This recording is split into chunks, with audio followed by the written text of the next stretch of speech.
Halo sahabat ngecas, ketemu lagi kita dalam acara ngecas, orte cerdas seputar hukum di sekitar kita.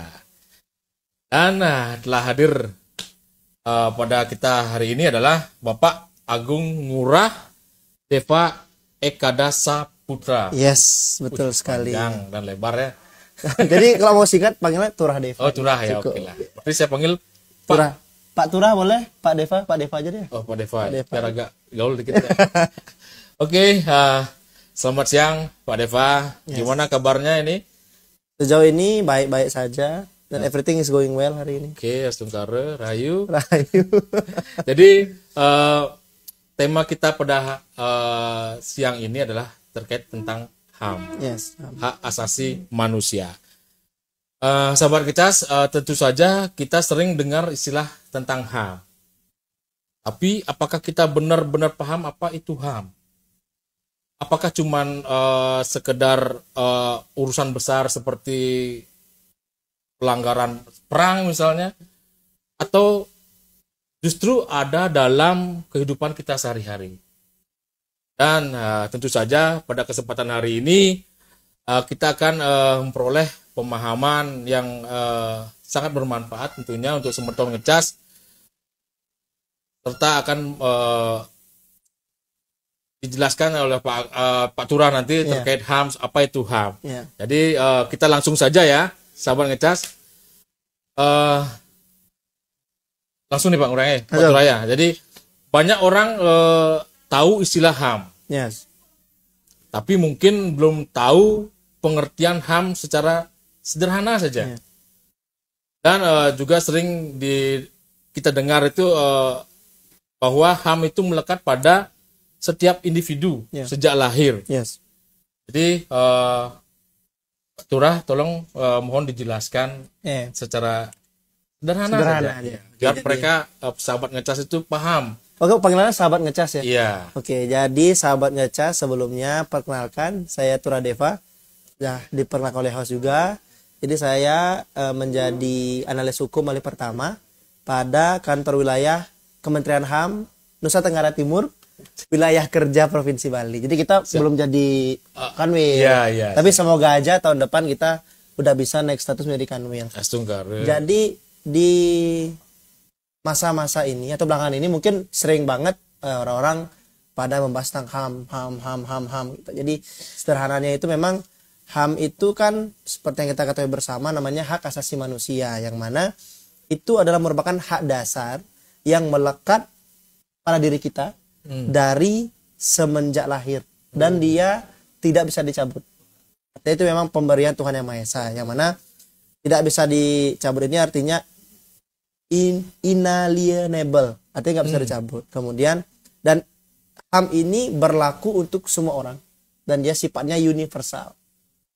Kemudian tidak boleh didiskriminasi, saling terkait dan tidak terpisahkan atau interdependent dan indivisible. Nah, apa yang mendasari pengertian HAM yang saya jelaskan tadi, bahwa HAM adalah hak yang melekat, kemudian hak yang dimiliki oleh setiap orang gitu. Nah, kita punya namanya Deklarasi Universal HAM atau kita katakan DUHAM.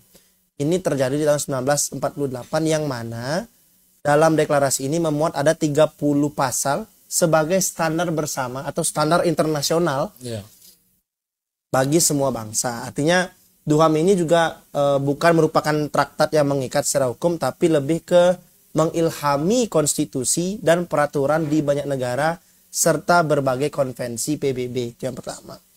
Kemudian juga kalau bisa kita bilang inti daripada prinsip HAM itu adalah satu, martabat manusia, kesetaraan, non-diskriminasi, kemudian partisipasi, akuntabilitas, serta supremasi hukum. Karena hukum dan HAM ini sebenarnya tidak bisa dipisahkan. Karena di mana ada HAM, di situ ada hukum, di mana ada hukum, di situ pula seyogyanya ada HAM. Seperti itu. Oke, jadi sejak lahir itu berarti sudah punya HAM di sana ya. Bayi itu ya. Bayi yang baru lahir itu sudah memiliki HAM. Iya, artinya mungkin hak untuk hidup, untuk bertumbuh kembang kan seperti itu ya.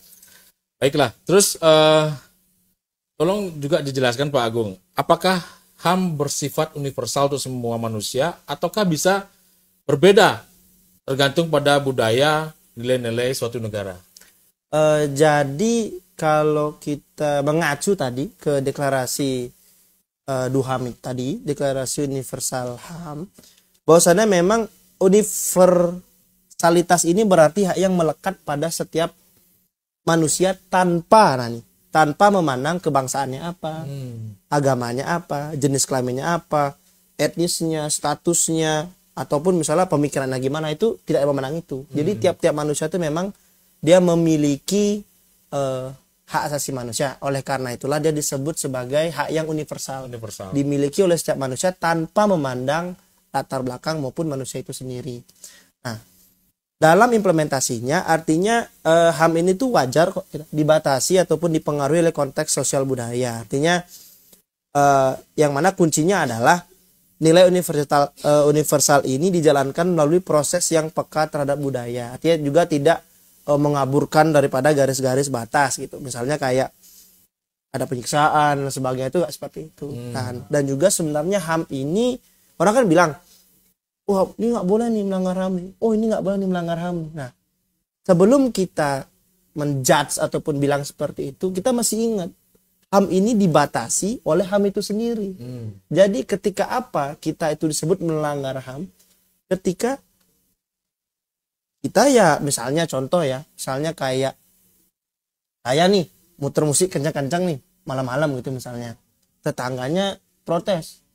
Saya nggak bisa berdalih, itu hak asasi saya muter malam-malam, nggak bisa.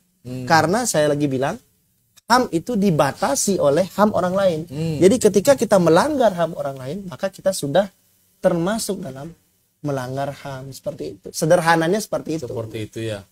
Berarti HAM itu tidak terbatas, tapi tetap ada batas-batasannya. Ya, betul. Jadi diatur dalam HAM itu sendiri. Iya kan banyak nih kayak orang-orang, takut saya nanti saya melanggar HAM-nya dia gitu. Atau orang-orang justru berlaku semau gue karena dia berpikir, oh ini kan hak asasi manusia saya gitu. Padahal sebenarnya hak siapa ataupun apa yang membatasi hak asasi manusia, ya hak asasi manusianya orang lain yang membatasi hak asasi manusia kita. Ya, mungkin aturan-aturan dan norma-norma yang berlaku di masyarakat. Yes, betul sekali. Jadi biarlah orang nanti, oh ini HAM nih, ini HAM saya nih. Jadi jangan sampai HAM ini yang sebenarnya adalah untuk membantu kita justru dipergunakan atau dimanfaatkan untuk tujuan yang tidak baik gitu. Oh, seperti itu. Nah, terus kalau hubungannya antara kebebasan individu dan tanggung jawab sosial dalam penerapan HAM di kehidupan sehari-hari, berarti seperti yang dibilang tadi ya, terkait HAM itu sendiri ya yang mengatur ya. Betul. Jadi memang gimana ya, kalau kita bilang HAM ini kan sangat universal sekali, sangat luas dan sangat umum sekali kan gitu. Nah, maka dari itu yang tadi saya tekankan tadi, bahwasannya dalam kita berlaku gitu kan sebagai individu di masyarakat, tentunya ada HAM-HAM orang lain yang ada di sebelah kita. Itu yang mesti kita perhatikan juga. Jadi jangan sampai dengan alasan HAM kita menjadi melanggar HAM, semena-mena sama orang gitu. Malah kita yang menjaga HAM tapi dia ternyata melanggar HAM orang lain gitu. Jangan sampai seperti itu. Mungkin seperti itu sih. Nah, terkait sejarah lahirnya Deklarasi Universal Hak Asasi Manusia yang disebut DUHAM ya. DUHAM. Nah, pada tahun 1948. Ya, betul. Dan apa itu pengaruhnya bagi Indonesia itu sendiri? Jadi kita mau sejarah ya. Jadi DUHAM itu lahir pasca Perang Dunia Kedua. Nah, itu sebagai tonggak awal ataupun sebagai jawaban atas kejahatan kemanusiaan yang masih pada masa itu. Kan kita tahu kan, itu perang dunia yang dari 1941 ya sampai 1945 pada masa itu. Kan itu sangat-sangat banyak sekali orang-orang di seluruh belahan dunia, bahkan banyak yang meninggal, dan tentunya itu termasuk dalam kejahatan kemanusiaan yang sangat masif sekali. Lagi sampai ada pembasmian suatu etnis dan segala macam, itu kan sudah termasuk genocide, yang mana genocide itu merupakan pelanggaran HAM yang berat. Seperti itu. Nah, jadi atas kejadian Perang Dunia Kedua, maka di tanggal 10 Desember 1948, yang mana hingga hari ini 10 Desember itu adalah dirayakan sebagai Hari HAM Sedunia. Majelis Umum PBB di Paris memproklamasikan deklarasi ini, yang mana ini nih sebagai standar, kayak saya bilang tadi, standar bersama seluruh dunia, biar HAM itu ini loh. Nah, jadi ada satu kesatuan pandangan terkait dengan hak asasi manusia, yang mana DUHAM ini sudah ditranslate hampir di 500 bahasa seluruh dunia. Kemudian kalau ditanya relevansi sebenarnya untuk Indonesia ya terutama ya, artinya mungkin bisa kita katakan bahwasannya DUHAM ini bisa menjadi rujukan norma bagi misalnya tiap peraturan perundang-undangan yang akan disahkan ataupun dibuat oleh pemerintah, baik dari tingkat kabupaten kota sampai dengan nasional itu pertama. Kemudian terkait dengan pendidikan dan advokasi, artinya pendidikan ini kan hak untuk mendapatkan pendidikan ini. Nah, ini kemudian advokasi, artinya masyarakat juga berhak menerima informasi yang sifatnya transparan dan terbuka gitu. Kemudian juga bisa jadi ini menjadi landasan juga bagi konvensi-konvensi yang akan dilaksanakan oleh Indonesia, misalnya kayak di KTT yang seperti kita ketahui bersama seperti itu. Jadi, nah kalau kita melihat tingkatan-tingkatan pelanggaran HAM itu berarti kalau ada HAM berat berarti ada HAM sedang, ringan, ada ya? Sebenarnya kalau dikatakan dengan sedang tuh enggak ada. Enggak ada ya? Artinya dia lebih umum aja. Umum aja. Oh, berarti kalau cuman kan dia perlu kita ketahui ada HAM yang memang dia tidak menjadi sebuah tindak pidana. Ya kan bisa kita selesaikan secara mediasi, secara keluargaan, hal seperti itu. Contoh lah kayak saya bilang tadi. Saya muter musik keras-keras nih. Masa mau sampai kita di ranah hukum kan gitu. Sedangkan kan di era pemerintahan hari ini kita lebih mengutamakan restoratif justice kan, seperti yang kita ketahui. Jadi mungkin hal seperti itu. Jadi yang memang menjadi tindak pidana yang pasti menyangkut pidana ya pelanggaran HAM berat tentunya. Itu ya. Kayak misalnya pelanggaran HAM berat itu kan pemusnahan terhadap suatu etnis, genosida, kemudian yang menyangkut dengan hak asasi manusia lah penyiksaan dan segala macam. Seperti itu termasuk dia pelanggaran HAM berat yang sifatnya masif. Ya, itu nggak bisa dimediasi. Iya, dan itu menjadi kewenangan dari Komnas HAM. Iya. Nah, ini dia banyak teman-teman juga karena kan Kementerian HAM ini apa sih sebenarnya kan gitu. Nah, itu nanti dijelaskan. Nanti. Seru. Ada pertanyaan. Iya.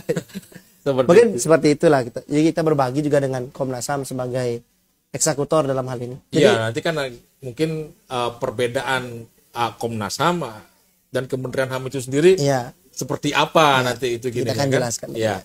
Nah, terus apa saja bentuk perlindungan HAM yang diatur dalam Undang-Undang Dasar kita? Ya, Undang-Undang 1945 ya, khusus setelah amandemen yang kedua.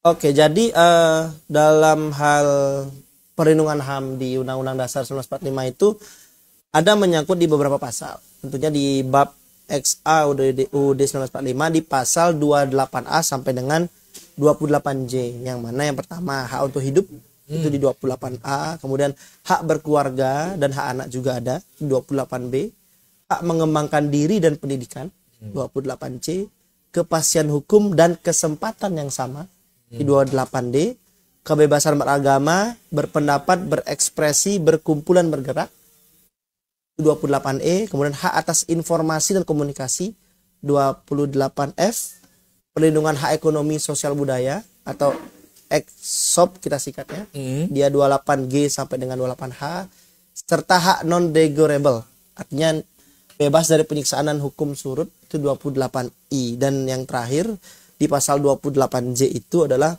menegaskan bahwa pelaksanaan hak wajib menghormati hak orang lainnya. Itu yang saya bilang.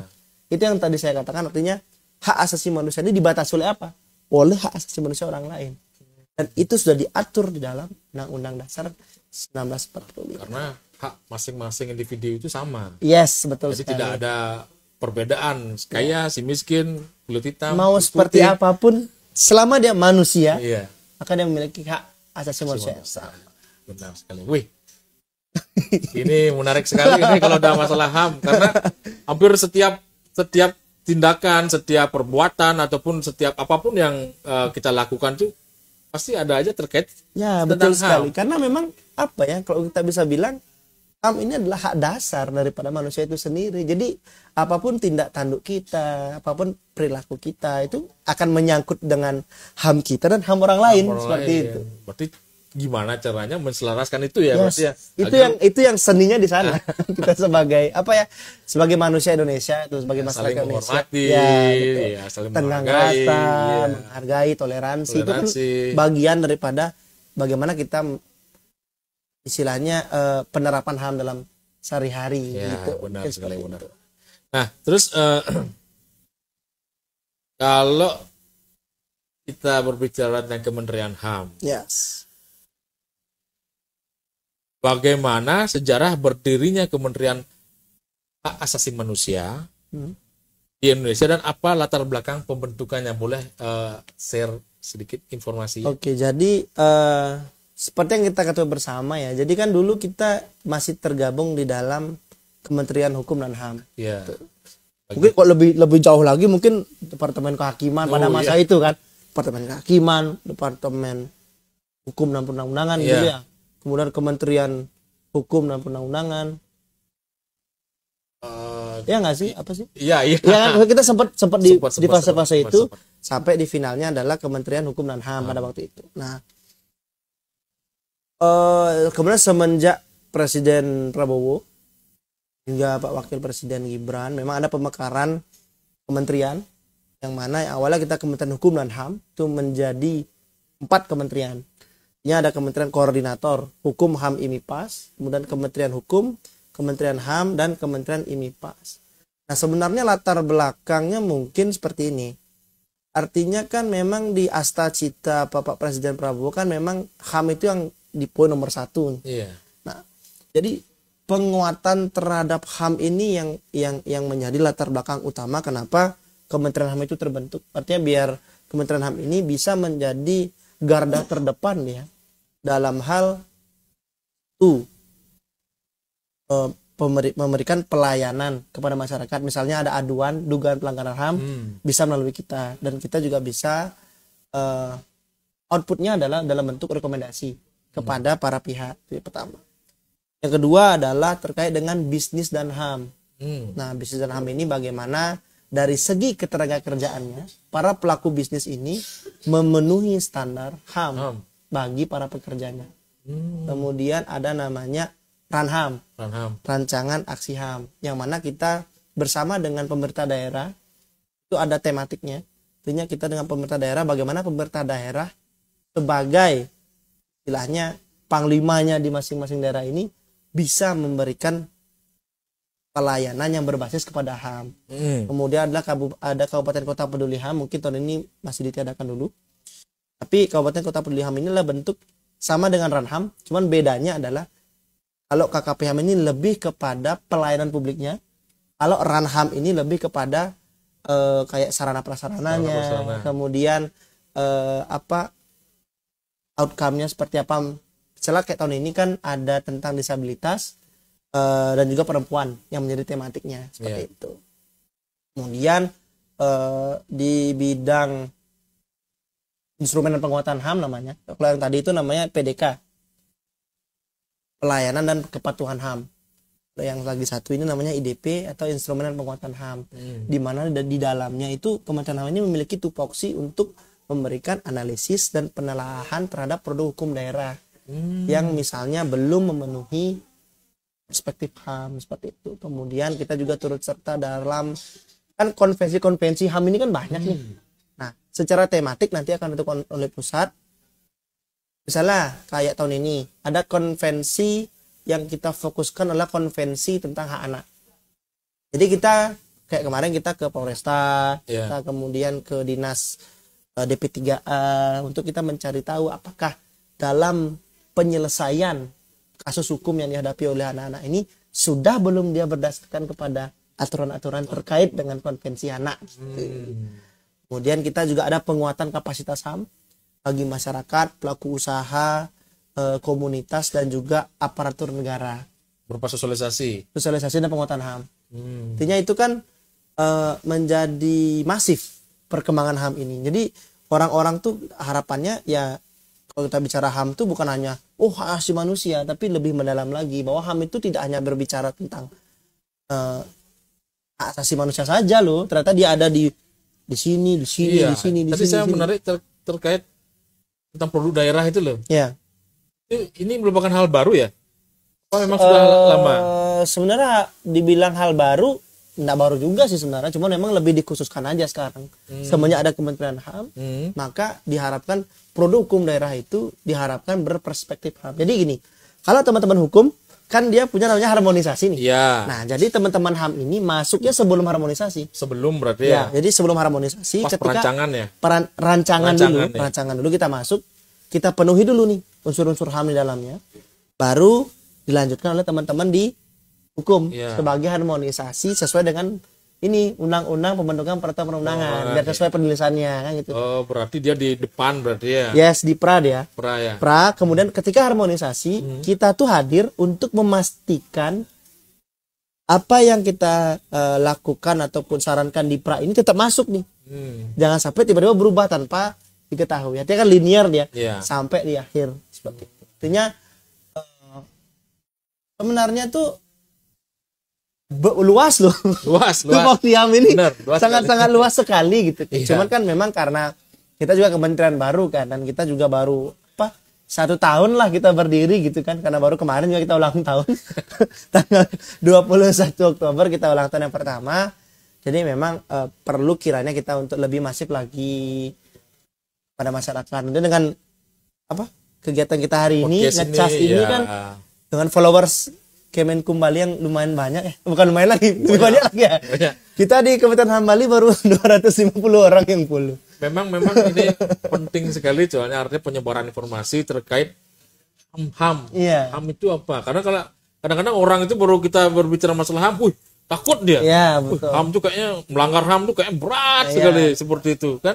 Padahal tidak semuanya seperti itu, artinya itu ada batasan juga. Ya, betul. Yang mana HAM itu sendiri yang membatasi kan seperti itu. Betul. Nah, jadi banyak banget lah tuh si Kementerian HAM ini kayak ya apalagi kan kita baru launching kan kemarin itu Renstra Kementerian HAM yang baru. Kita baru launching juga, dan mungkin nanti akan segera kita sosialisasikan ke masyarakat juga. Itu ada sekitar 100 sekian halaman terbaru sampai di 2045 terjadi. Jadi rencana strategis jangka menengah ya 20 tahun itu. Baru launching juga waktu kita ulang tahun kemarin.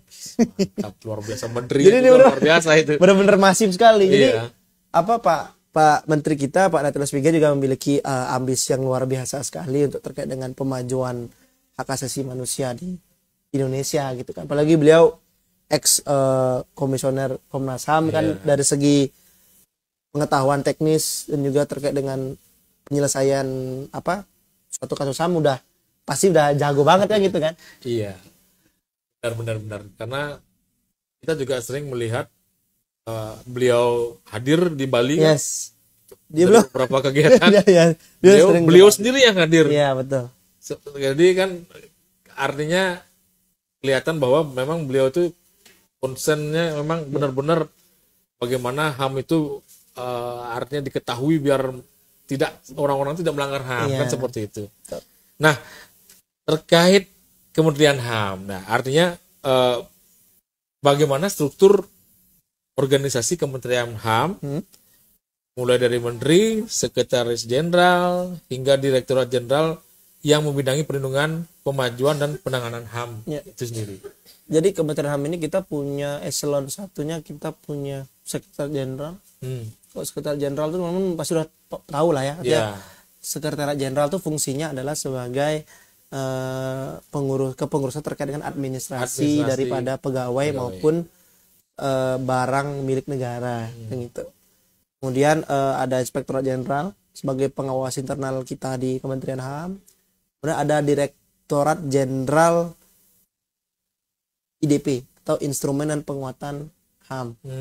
Mana ada 3 direktorat di dalamnya. Ada 3 direktorat, yaitu yang pertama adalah Direktorat mengenai analisis dan evaluasi produk hukum daerah tadi. Kemudian ada Direktorat mengenai penguatan kapasitas HAM MKPU atau masyarakat komunitas pelaku usaha. Kemudian ada Direktorat penguatan kapasitas HAM bagi aparatur negara. Jadi aparatur negara ini tidak hanya ASN, tapi ada tentara dan juga polisi, TNI, Polri. Kemudian untuk di Direktorat Jenderal Pelayanan Kepatuhan HAM itu, jadi dia itu ada 2 direktur mengenai pelayanan dan juga direktur kepatuhan HAM. Samping itu juga kita juga dibantu oleh 2 badan, 2 pusat di bawah kita. Itu ada PPSDM. PPSDM. Ya, jadi Pusat Pengembangan SDM. Nah, jadi beliau yang berhak untuk terkait dengan diklat, dengan penguatan kepada kita ASN dan segala macam. Kemudian ada Pusdatin. Nah, Pusdatin ya, Pusat Data Informasi. Misalnya di sana ada JDIH, Kementerian HAM, kemudian berkaitan dengan website kita, pengelolaan Instagram kita, informasi publik lah itu. Jadi memang sahabat ngecas, kalau kita lihat HAM itu memang masuk ke lini dan bisa bekerja sama dengan kementerian-kementerian yang lainnya juga kan, kita berkolaborasi bisa masuk kemana-mana gitu. Misalnya nih dengan kayak kemarin kita ada penguatan kapasitas HAM bagi aparatur negara di KPU. Bisa kita masuk KPU ya. KPU. Karena apa? Karena HAM itu menyangkut dengan hak sipil dan politik. Di mana KPU kan garda terdepan tuh. Untuk mengawal daripada hak pilih daripada warga negara. Kayak gitu-gitu. Misalnya kayak kemarin itu di Bawaslu kita masuk. Bawaslu. Bagaimana kita mengawasi jalannya pemilu ini sehingga hak sipil ataupun hak politik daripada pemilih ini terjaga. Dan tidak hanya itu, di KPU pun kita juga bisa masuk di ranah di mana hak asasi manusia penyelenggara loh. Kita bukan hanya berbicara tentang pesertanya, tapi penyelenggara pemilu juga memiliki hak asasi manusianya. Jadi kayak benar-benar, wah ini kementerian baru ini sangat-sangat luar biasa. Terus luar biasa sekali loh. Pendirian PT mungkin ya di sana juga kan pasti ada HAM-nya juga kan? Itu kita ada namanya Prisma. Nah, itu adalah bisnis dan HAM tadi. Jadi ketika kita punya memiliki bisnis gitu kayak PT, CV, firma gitu misalnya. Rumah makan gitu kan misalnya kan, atau yang lain-lain, sifatnya adalah bisnis, itu bisa mendaftarkan bisnis dan HAM. Artinya kita akan mengecek lapangan, ini apakah bisnis ini sudah memenuhi asasi manusia belum? Apakah kayak contoh sederhananya ya, apakah misalnya jam kerjanya sudah sesuai, kemudian gajinya sudah sesuai belum? Apakah sudah dijamin oleh BPJS Ketenagakerjaan? Dan apakah misalnya untuk cuti melahirkan ada, cuti menstruasi apakah ada, kayak gitu-gitu. Jadi ketika sudah lulus nanti akan dikeluarkanlah sertifikat ya dari Kementerian HAM kepada pemilik bisnis bahwa bisnis ini sudah dia berbasis kepada HAM dalam menjalankan bisnisnya. Nah, dan itu kan bisa jadi ada nilai ekonomis yang naik di situ. Dia lebih mungkin ketika misalnya dia mau IPO gitu kan, membuka atau mau join orang itu menambah bisnisnya kan lebih masif jadinya gitu. Sama seperti dengan KI gitu. Kalau KI kan begitu kita punya trademark gitu dalam suatu merek, itu kan nilai ekonomisnya naik juga. Nah, ini sama juga, cuma bedanya dia nilai ekonomis daripada bisnisnya itu sendiri gitu. Artinya sehat lah ya. Iya, kan banyak orang kadang protes kan, maksudnya kayak ini gimana nih punya bisnis tapi misalnya bayarannya masih di bawah UMR, UMK gitu misalnya. Mungkin ada yang kita lihat kan gitu misalnya. Apakah mungkin dia kalau sakit tuh langsung kena potong gaji gitu. Karena kan kita PNS aja kalau sakit, selama kita bisa membuktikan dengan surat sakit, kan tidak ada potongan sebenarnya. Iya benar. Harusnya kan seperti itu kan. Artinya kan kita nggak ada yang mau sakit toh. Kan nggak ada orang mau sakit nih. Iya kan? Iya, siapa? Sebagai warga negara yang baik kan nggak mungkin kita pura-pura sakit kan. Iya. Nggak mungkin ya. Mantap. Nah, ini juga menarik nih. Artinya jadi mungkin sahabat ngecas juga perlu sedikit pemahaman nih terkait Kementerian HAM, terus Komnas HAM. Nah, apa pembedanya dan bagaimana? Coba dijelaskan lah. Jadi banyak mungkin yang bingung. Iya. Para sahabat ngecas ya tadi. Iya. Sahabat ngecas bingung.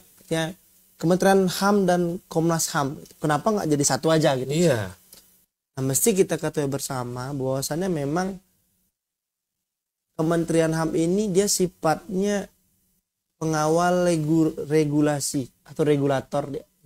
Dia kan tuh tadi fokusnya itu adalah kepada regulasi. Jadi kayak misalnya produk hukum daerah ini yang sudah berbasis kepada HAM, berperspektif HAM. Kemudian kalau memang ada dugaan pelanggaran HAM yang dilaporkan ke kami bisa keluarkan, kami bisa menelaah dulu kan itu. Setelah kita bisa mencari dari pihak A dan pihak B berselisih nih, pihak B yang melaporkan. Jadi kita ke pihak A dulu klarifikasi seperti apa, baru kita keluarkan rekomendasi untuk dua belah pihak ini. Tapi sebatas rekomendasi. Karena memang yang memiliki kewenangan, yang memiliki kewenangan sebagai eksekutor dalam kasus atau permasalahan HAM adalah Komnas HAM. Oh, Komnas HAM. Iya, Komnas HAM yang memiliki. Jadi istilahnya kayak polisinya HAM lah, Komnas HAM ini. Jadi dia memiliki kewenangan untuk melakukan pemeriksaan, penyelidikan, penyidikan dulu ya, penyelidikan. Nah itu ranahnya di Komnas HAM. Jadi bisa dikatakan Kementerian HAM adalah regulatornya, Komnas HAM adalah eksekutornya. Berarti berdiri sendiri-sendiri ya? Berdiri sendiri-sendiri. Tidak jadi satu kesatuan. Tetapi tetap membangun komunikasi di antara kami. Jadi misalnya nih, kita dulu jalan nih, kita jalan. Wah ternyata ini lebih memang ke Komnas HAM. Kita bisa take over ke Komnas HAM. Cuman memang kalau Bali Komnas HAM-nya nggak ada. Jadi Komnas HAM-nya kan di Jakarta. Jadi kalau misalnya kita yang mau mengarahkan yang di Bali harus melaporkan ke Jakarta. Cuman tidak usah hadir secara fisik, karena kan teman-teman Komnas HAM melalui websitenya, mungkin bisa akses di komnasham.go.id itu sudah ada dia layanannya secara online. Jadi teman-teman bisa melaporkan, menyampaikan kejadiannya secara real time online, melampirkan data dukungnya, nanti akan dibalas online. Jadi udah masif banget sekarang. Ya. Berarti tugas dan fungsi Kementerian HAM ya tadi artinya ya itu regulator ya, artinya bagaimana setiap perusahaan ataupun yang perda ataupun apapun itu bentuknya belum artinya dipersiapkan supaya dia tidak melanggar HAM seperti itu berarti ya. Jadi silakan saya dapat diskusi juga kan, artinya perancang Pak De Yuliana. Kan beliau jadi pembicara tuh kan. Bahwasanya memang kalau hukumnya benar, belum tentu HAM-nya benar. Tetapi kalau HAM-nya sudah benar, hukumnya pasti benar. Nah itu makanya kita bilang bahwa memang HAM ini tuh menjadi sedemikian penting sebenarnya dalam seni-seni kehidupan kita sebagai manusia gitu kan. Baik dari segi regulasi loh menentukan itu. Masa regulasinya melanggar HAM kan salah lagi kan gitu sih. Makanya tapi kita juga sebagai kementerian yang baru berdiri ini ya tentunya kan tidak langsung perfect ya. Kita masih pasti punya kekurangan gitu kan. Jadi memang itu yang berusaha kita untuk perbaiki juga. Artinya kita juga masih menunggu dari pusat terkait dengan Juklak dan juga Juknis mengenai analisis penelaahan HAM itu seperti apa. Kemudian di depan kita juga akan ada namanya Desa Sadar HAM. Ya, kita punya Desa Sadar HAM itu di bawah Direktorat Jenderal Instrumen dan Penguatan. Kemudian ada lagi satu Kampung Redam. Kampung Redam ini rekonsiliasi dan perdamaian. Jadi menyasar kampung-kampung atau desa ya, kalau di Bali ya, desa-desa yang pernah ada konflik di masa lalu. Untuk kita berikan penguatan kembali terkait nilai-nilai HAM dan perdamaian. Itu yang punya nih. Kalau di hukum kok punya Desa Sadar Hukum. Ada di kita Desa Sadar HAM. Nah, kalau Desa Sadar HAM ini itu lebih kepada penguatan dan pembinaan, kemudian pembinaan juga terhadap keterampilan masyarakat. Jadi selain kita memberikan mereka itu penguatan HAM, juga kita bantu membina terkait keterampilan apa sih yang bisa dilakukan oleh masyarakat. Kemudian kita juga akan memberikan bantuan kepada desa tersebut sebagai bentuk sumbangsi kami di Kementerian HAM bagi kemajuan desa Ya, artinya mungkin kita bisa kolaborasi kan, artinya desa sadar hukum dan desa sadar HAM. Ya. Artinya kan itu semua bisa kita lakukan bersama. Ya, betul. Enak gitu ya, desa sadar hukum dan HAM. Ya. Tapi kita bisa rumah nih kan, jadi ya. Iya. Itu jelas sendiri. Tetap saudara lah. Terus saudara. Orang kantornya kantornya kita kantornya masih di sini loh guys. Masih di komplek Kemenkumham. Masih kita ajak bareng lah ya. Iya. Tapi bener loh, di depannya kan kantor wilayah Kementerian Hukum dan HAM itu ada. Karena belum berubah ya. Belum berubah masih hukum dan HAM. Tapi migrasi masih di sini ya. Iya masih. Masih di sini. Oke. Nah, terkait ini, sekarang saya tanya bagaimana peran pendidikan dan sosialisasi HAM dalam peningkatan kesadaran masyarakat terhadap hak dan kewajiban mereka sebagai warga negara. Apa yang sudah dilakukan untuk dari Kementerian Oke, jadi Kanwil HAM Bali? Kanwil HAM Bali itu dalam setahun ini kita udah ada beberapa kali pelaksanaan kegiatan penguatan. Jadi memang kalau kita lihat dari data ini sejauh ini bahwasanya memang kita kan tergabung di NTT ya. Iya. Jadi secara luas itu nih ada nih datanya nih.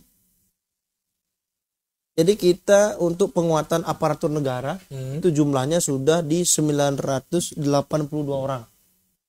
Bali. Sebali.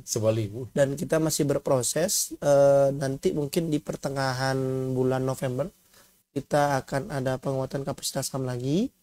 Itu bekerja sama dengan Biro Hukum Provinsi Bali dan juga Sekretariat Daerah Provinsi Bali. Berupa sosialisasi ya? Berupa sosialisasi terkait juga dengan, artinya kita langsung gabung.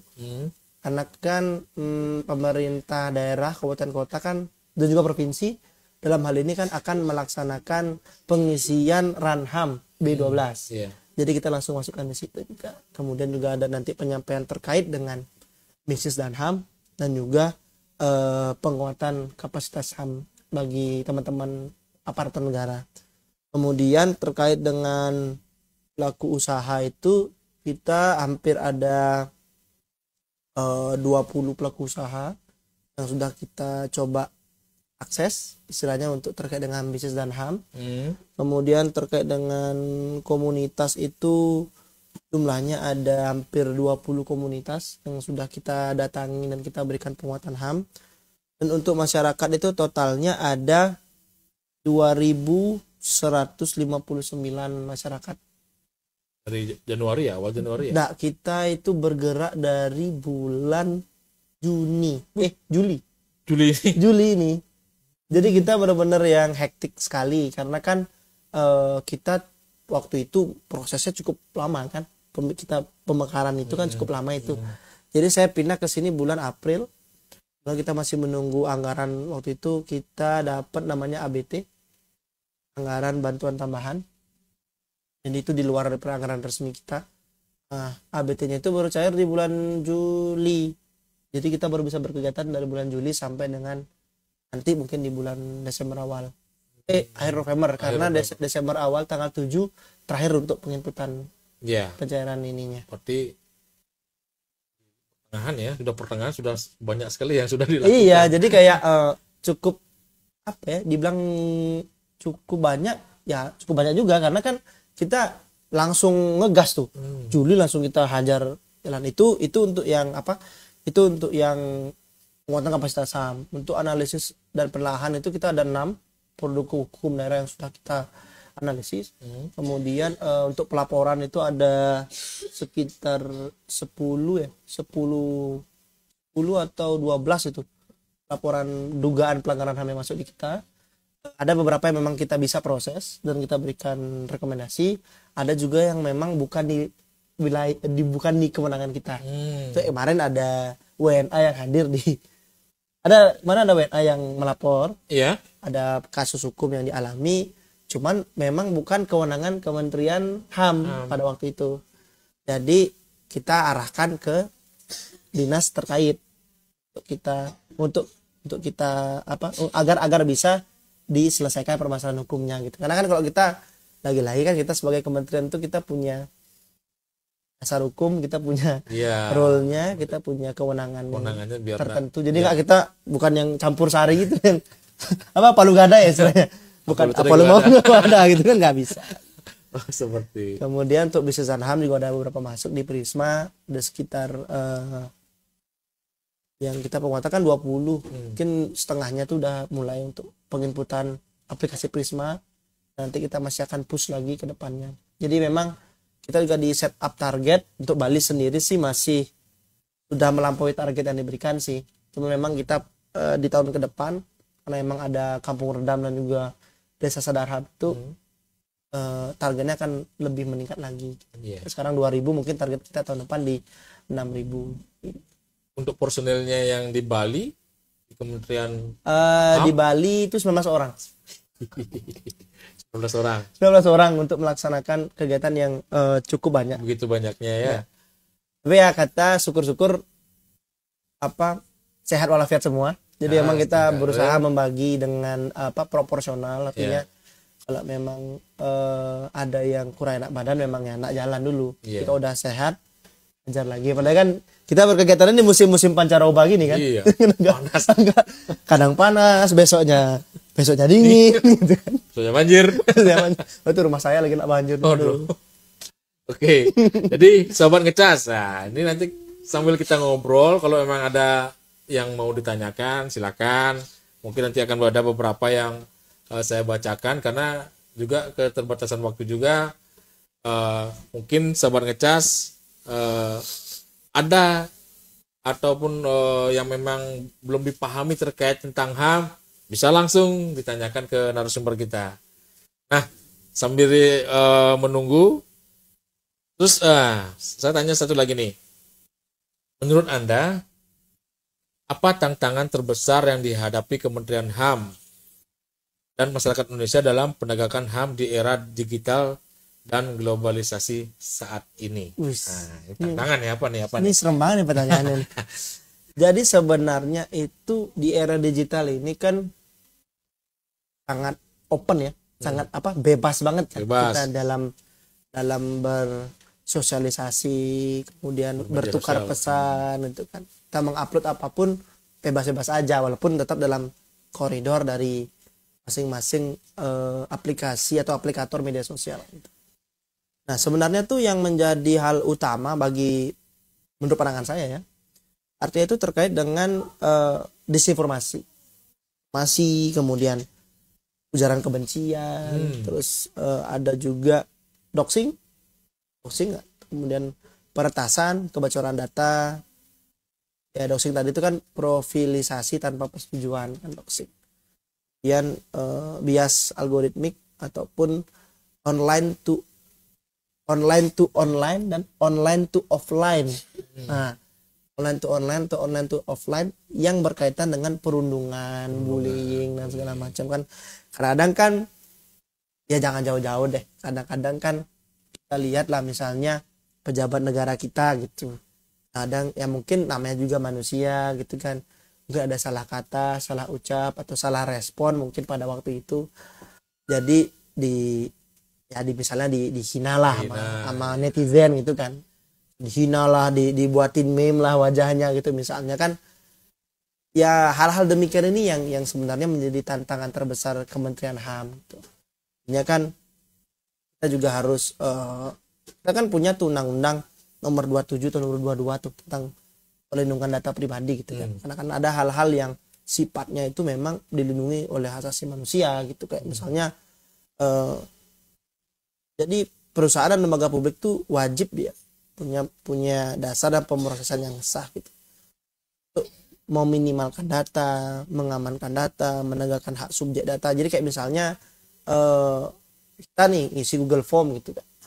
Google Form itu kan kalau nomor telepon itu kan sifatnya pribadi sebenarnya. Iya. Atau misalnya NIK gitu, sebenarnya kan pribadi itu kan. Nah, sebenarnya kalau di Google Form itu kan ya naus aja sih kayak gitu, karena kan bisa jadi gitu kebocoran datanya kan kita nggak tahu nih, kita upload nomor telepon kita segala macam, ternyata data kita diapain, dijual gitu misalnya, sehingga banyak orang-orang yang mungkin mengalami tawar-tawar pinjol lah segala macam Iya. ada segala macam.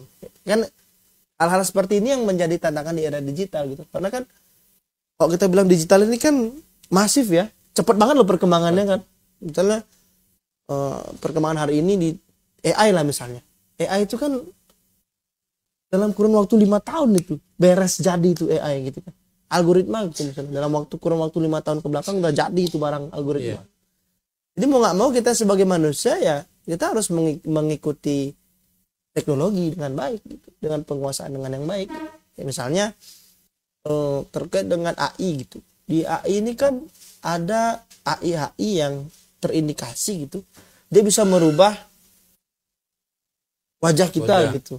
Deepfake ya bahasanya, deepfake AI, merubah wajah kita. Jadi seolah-olah kita yang ngomong. Nah, itu yang menjadi tantangan tersendiri bagi saya tidak hanya dengan Kementerian HAM, tapi juga aparat penegak hukum segala macam. Jangan sampai nantinya alat buktinya tuh ternyata deepfake. Terus dipercaya lagi kan sebagai sebuah alat bukti yang sah. Nah, itu kan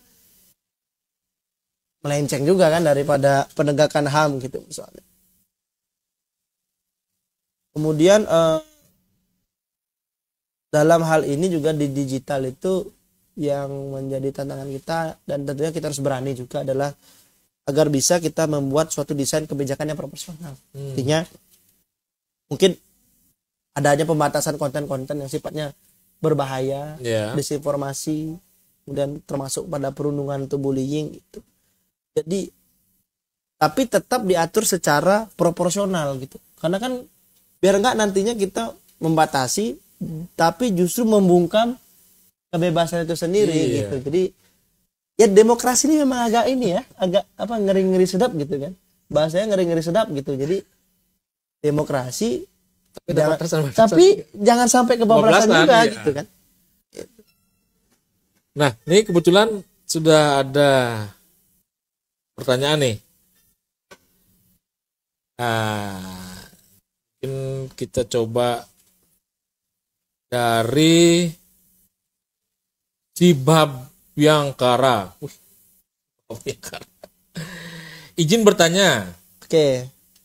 Tadi sempat disampaikan mengenai perundungan. Berarti apa peran keluarga dan masyarakat dalam mencegah perundungan? Wah, ini pertanyaannya bagus banget. Bagus. Sekali kita sosialisasi ya. Iya, benar. Jadi gini, kalau kita berbicara perundungan atau bullying ini kan adanya sebuah pelanggaran hak asasi manusia tentunya. Iya. Kenapa seperti itu? Karena itu tuh merenggut ketenangan kita, ya kan?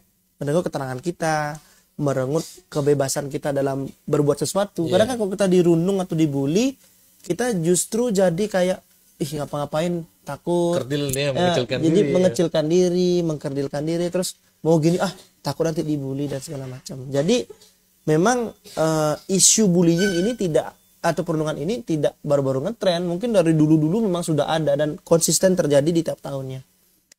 Artinya gini, kalau pertanyaannya apa peran keluarga dan masyarakat? Satu, peran keluarga adalah memberikan penguatan kepada mental anak ini. Karena gini, satu-satunya cara untuk melawan bullying adalah dengan cara melawan. Artinya kita harus berani berdiri dan membela diri kita sendiri. Itu yang pertama. Kemudian keluarga juga harus mensupport. Tidak boleh justru malah mengkerdilkan yang bersangkutan gitu. Jadi misalnya nih, kamu masa digini doang nangis gitu misalnya. Baru segini gitu misalnya. Itu nggak boleh. Itu justru mendegradasi. Dan keluarganya juga bisa menjadi pelaku bullying di situ. Kan ikut-ikutan malahan. Gitu. Kemudian yang selanjutnya bagi masyarakat. Nah, bagi masyarakat ini ya memang harus harus secara perlahan-perlahan lah kita tidak hanya Kementerian HAM ya, mungkin juga dengan kementerian-kementerian yang lain, yang terkait gitu. Misalnya ya memang harus ada pendidikan dasar bagi baik dari anak itu sendiri, keluarga maupun masyarakatnya, bahwa memang bullying ini nggak baik loh. Mungkin kita bisa berpikir bahwa cuman dibully juga Cuman karena bukan keluarga kita yang kena, tapi ketika keluarga kita digituin, ya kita pasti marah. Pasti lain responnya. Iya, pasti lain responnya. Makanya kita harus apa ya, kalau bisa bilang kepada masyarakat tuh ya harus ada penguatan kapasitas HAM kepada masyarakat. Ini mungkin menjadi salah satu solusi yang baik gitu. Jadi memang baik dari segi pemikiran masyarakatnya maupun perilaku masyarakatnya. Yang kedua, kepada guru juga, ataupun aparatur negara yang ada di sekolah baik negeri maupun swasta, ini juga harus kita berikan penguatan, karena kan tidak jarang juga yang saya lihat justru gurunya ikut-ikutan gitu. Ini kan bahaya nih. Guru itu kan digugur dan ditiru kan. Jadi, kalau anak-anak mikir, gurunya aja ikut nih, selesai juga kita jadi ya kan gitu. Makanya itu sih yang paling penting untuk si Bayangkara, dan juga jangan pernah diam. Nah ini, jangan pernah diam ketika kita melihat suatu bullying atau perundungan. Jadi kita harus membantu orang yang dibully. Kita harus menunjukkan bahwa bullying itu nggak baik. Ya. Mungkin seperti itu sih sederhananya. Ya. Terus ini ada lagi satu lagi nih dari Juniasta. Min mau nanya tentang ini viralnya kasus meninggal mahasiswa UNUD kemarin. Bagaimana pandangan tentang terjadinya nirempati oknum mahasiswa lain menurut prinsip-prinsip HAM? Tahu kan? Tahu. Ini harus pelan-pelan aja. Oh iya. Biar enggak kesana kemari nanti statementnya kan. Jadi sebenarnya untuk menanggapi hal tersebut kemarin Pak Menteri sudah berkomunikasi dengan pihak UNUD. Memang menekankan bahwasannya memang proses ataupun progres terkait dengan permasalahan ini harus disampaikan secara terbuka. Ya, dari UNUD harus memberikan keterbukaan informasi terkait hal itu. Kemudian juga Pak Menteri juga berharap Pak Rektor bisa menjatuhkan keputusan atau sanksi seadil-adilnya bagi semua, baik bagi almarhum, korban, bagi pelaku maupun juga bagi masyarakat. Karena kan tekanan masyarakat yang kita lihat ke UNUD sangat-sangat cukup negatif ya. Dalam beberapa minggu ke belakang ini. Dalam hal ini kalau menurut pandangan saya terjadi empati ini sudah termasuk pelanggaran HAM. Kenapa? Karena kan HAM ini hak yang kita sudah bawa sejak lahir. Artinya sampai meninggal pun kita masih punya HAM itu sebenarnya. Jadi kan sebagai manusia gitu, kalau kita lihat orang yang meninggal lagi dalam keadaan seperti kemarin gitu kan, masa iya ngomong seperti itu, masa iya mengucapkan hal seperti itu kan? Itu yang saya pun waktu mengetahui informasi itu tidak habis pikir juga, kok bisa ya ada ya orang yang benar orang meninggal dalam kondisi seperti itu dan mengucapkan hal yang tidak berempati sekali gitu loh. Karena kan kelebihan kita sebagai manusia, kita memiliki empati gitu. Kita memiliki empati. Kelengkapan kita sebagai manusia tuh kita memiliki simpati dan empati. Empati itu apa? Empati itu adalah kamu merasakan juga kesedihannya orang lain nih. Kalau simpati kan ya turut ini. Tapi kalau empati itu kan empati lebih dalam, dia memaknainya itu lebih dalam gitu. Makanya jujur ya saya alma mater Udayana juga ya satunya. Saya juga.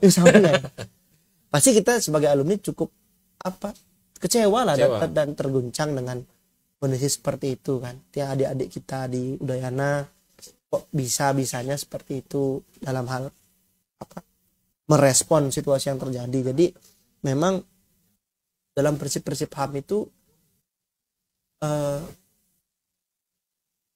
ucapan diri empati itu kan itu menyela kehormatan orang yang pertama. Kemudian itu termasuk bagi saya itu termasuk perundungan juga bagi yang sudah tiada. Bukan itu aja, keluarganya juga kan? Iya kan? Artinya sakit hatinya ini kan berkali-kali lipat loh. Apalagi saya mikir gini, mungkin beli nonton ya yang podcast sama Denny Sumargo, ibunda almarhum. Kan ada Ih, podcast, iya. dia ada podcast dengan Deddy Sumargo, kemudian beberapa wawancara Metro TV juga dengan ayahanda almarhum gitu. Siapa coba orang tua yang mau anaknya seperti itu? Lama meninggal kita bilang. Kan apa disebut orang tua yang anaknya meninggal? Nggak ada. Ya. Kalau anak orang tua yang meninggal ada yatim piatu. Tapi kalau orang tua yang kehilangan anaknya itu tidak ada namanya karena tidak bisa diejawantahkan dengan kata-kata. Sakit sekali loh. Maksudnya Iya, benar. bayangkan ketika anak misalnya meninggal gitu, terus dikasih omongan gitu lagi sama orang, direndahkan gitu atau diucapkan hal-hal yang berbentuk nir empati, kan gimana rasa sakitnya itu gitu. Makanya saya bilang, wah ini tetap ada pelanggaran HAM-nya, bagi saya tetap ada karena dia melakukan itu walaupun sudah meninggal, orangnya sudah meninggal, tapi tetap kita harus jaga kehormatan orang meninggal ini. Ya, berarti meninggal pun itu HAM-nya masih ada, Masih melekat ada, juga berarti. Ya? melekat juga dalamnya. Karena ketika kita meninggal kan legacy kita ada masih sebagai orang yang hidup ya. Misalnya kayak saya nih punya pemikiran gitu, pemikiran saya tetap hidup di orang lain, berarti saya tetap hidup karena ideologi dia saya tuh tetap Masih ada di orang lain. Iya. Jadi kita bagi saya tuh kita tidak benar-benar mati, tapi kita hidup di versi yang lain aja dalam hati orang-orang. Wih, wah, Dalam banget ya. mantap ini. Beda lah ini. Terima kasih beli siapa nih Juniasta Iya. atas jawab pertanyaannya, sangat baik sekali. Jadi membuka mata juga gitu bahwasannya sekalipun sudah tiada tapi HAM tetap, saya kira tetap berjalan. Tetap jalan. Nah, mungkin masih ada yang lain, Semeton Ngecas atau sahabat Ngecas. Jadi banyak sekali yang sudah disampaikan oleh narasumber kita, Pak Deva, Iya. Turah Deva. Surah Deva. Jadi sudah banyak sekali, mungkin ya artinya kita juga terbentur dengan waktu. Jadi mungkin nanti di lain kesempatan mungkin kita akan bicarakan terkait yang lebih khusus lagi tentang HAM. Karena ini kan kita berbicara secara global terkait berdirinya Kementerian HAM, terus HAM itu seperti apa, seperti itu. Nah, mungkin yang terakhir ini saya mohon closing statement-nya. Ini Untuk- aku ada nyiapin nggak? Iya kan, untuk sahabat Ngecas closing statement-nya seperti apa? Karena ya artinya kita mengetok tularkan juga kepada sahabat Ngecas untuk tahu terkait HAM apa itu HAM yang sebenarnya. Silakan. Jadi Surah? kalau dari pandangan saya, Ya. apapun yang kamu lakukan dalam kehidupanmu gitu, kita harus ingat bahwa kita selalu memiliki batas. Dalam hal ini seperti misalnya HAM gitu. Kita tidak bisa berbuat semena-mena atas dasar HAM. Justru kita seharusnya lebih berjaga-jaga atas dasar HAM gitu. Agar kita tidak melanggar daripada HAM itu sendiri. hak seseorang lain. Mantap. Oke, sahabat Ngecas. Jadi sekian yang dapat kita sampaikan. Kami berharap sahabat Ngecas wawasannya atau pengetahuannya terkait tentang HAM sudah artinya bisa memahami lah seperti HAM itu seperti apa. Karena memang kalau seperti tadi dikatakan kan HAM itu sangat luas, masuk ke lini kemana aja bisa dia. Kemana-mana bisa. Kemana-mana bisa. Jadi sekian Ngecas episode Ngecas hari ini, kita tutup dengan permasalahan Santi. Om Santi Santi Santi Om.